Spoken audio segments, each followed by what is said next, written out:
sculptures and forms out of willow, ash, contorted hazel, birch, larch and heather, the materials that grow in the area where I live.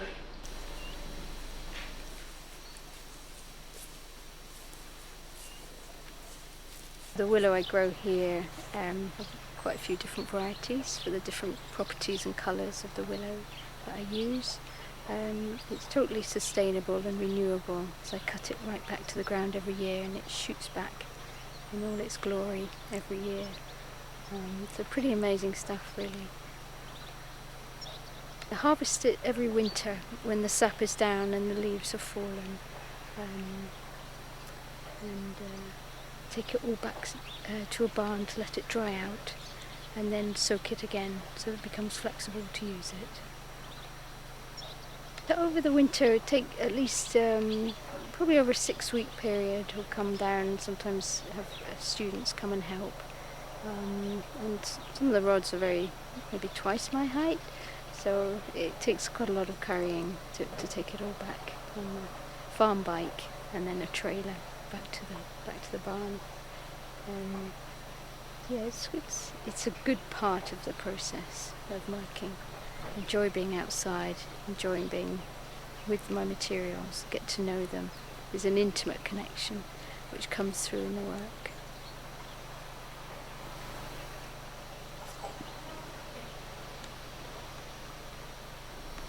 And the inspiration comes from, firstly, a compulsion to make, which I think I've always had with me.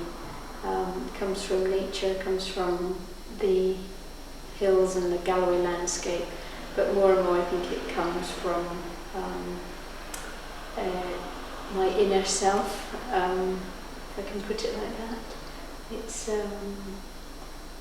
I think I work to find out who I am, if you know. I think Henry Moore said something like that, and I agree with him. We work to find out who we are. Some of the forms have quite a lot of hidden work that you wouldn't actually see in the form itself, and so I'll make perhaps a traditional basketry base and use that to help form a 3D sphere or bowl, or even the ash rings. I might make an entire sphere and then use the ash to coat the sphere in a ring and then cut away the whole sphere.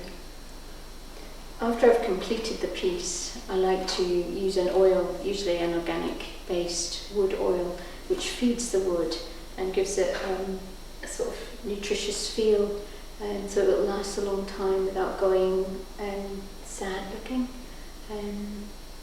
So I do that, and I also feed the ash with an oil which has a sort of grey-blue pigment, and this keeps it its own grey colour, so it doesn't fade, and it looks good for a long time.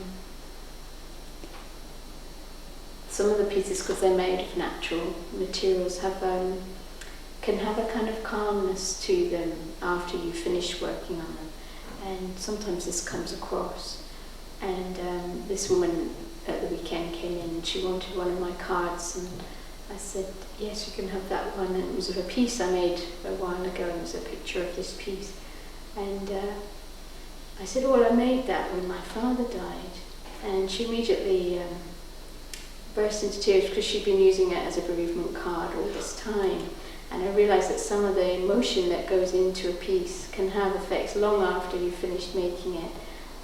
When you're actually out there in the field, there's a link with nature which you hope will continue on once you finish the piece.